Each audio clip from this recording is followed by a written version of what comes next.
guys, I'm going to show you cow face pose, but I'm also going to start with a seated shoulder stretch to get us into it.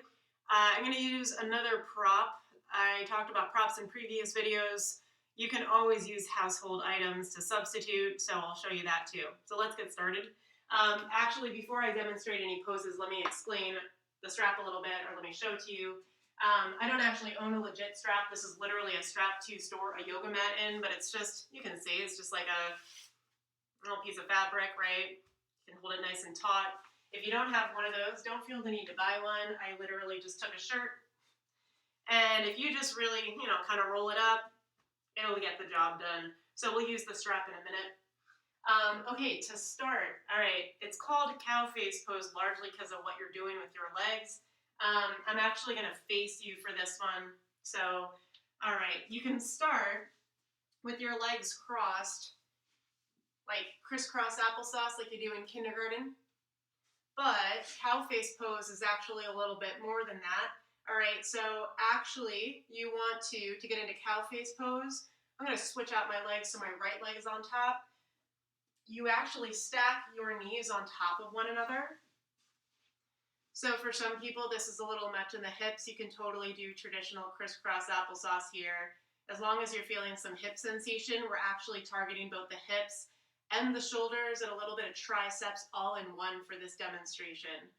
All right, so from here, you are going to take I take my opposite arm, so you're going to take your left arm and just cross it in front of you. You've probably done this one a million times, right? Everyone's familiar with this pose. Just your hips feel a lot of sensation, that's part of the deal, right? Targeting multiple muscle groups at the same time saves you time. Okay, from here, I'm going to turn around so you see how I add on. So my legs are still doing the same stuff. You guys, if you're following along, don't turn around. I just want you to see what my arms are doing. So my legs are still doing the same thing. I am either crisscross applesauce if I have tight hips. Otherwise, I have my knees stacked on top of one another. All right, so remember that my left arm was crossed. Now, to add on, you can now take that left arm over your head. Okay, so my palm is facing down, my fingertips are facing down. Sit up nice and tall. You want to have really good posture here. And then you bring your right arm and you just gently push your elbow down a little bit. I'm slightly hunched over, guys, because my torso is still tight. I mentioned that in previous videos. Right, but you want to roll your shoulders nice and tall. Make sure you're sitting up nice and tall. Careful not to put any pressure directly on your elbow. Try to go slightly above. Okay, and here's where the strap comes in. You can add on, if you have really, really open shoulders and you feel great, take that strap, okay, and put it in that top arm. All right, and then I'm going to take that right hand and I'm going to come behind. See how I'm grabbing the strap, right? From there, you can actually start to walk your hands closer, and the ultimate goal is to not even have the strap at all. The ultimate goal is to clasp your fingertips, and then you sit up nice and tall into that left arm. The left arm is where the elbow is. Yep. And then you're feeling some nice sensation in both your hips and your shoulders, a little bit in your triceps. All right, now to switch. Obviously, I'm turning towards you again. You switch out your top knee, all right? So, pretty easy, nothing really jazzy to switch, right? No fancy moves.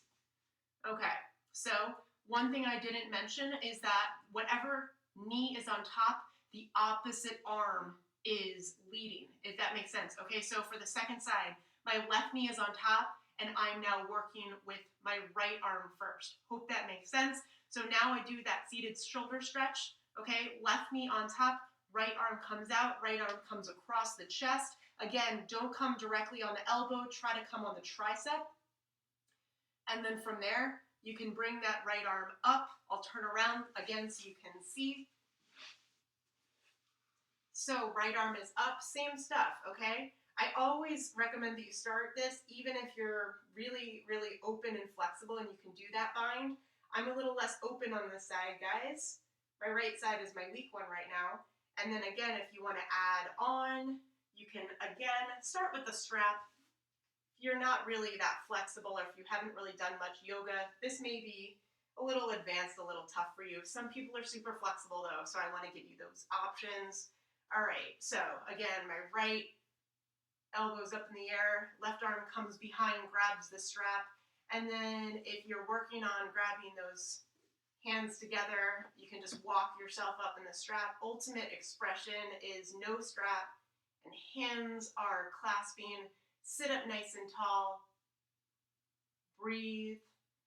And like all the other poses, I recommend that you hold that final part of the pose for a good 20, 30 seconds to get that full effect. So that, my friends, is a seated shoulder stretch with cow face pose added on. Nice stretch for both the hips and the shoulders and even a little bit of triceps. Thanks.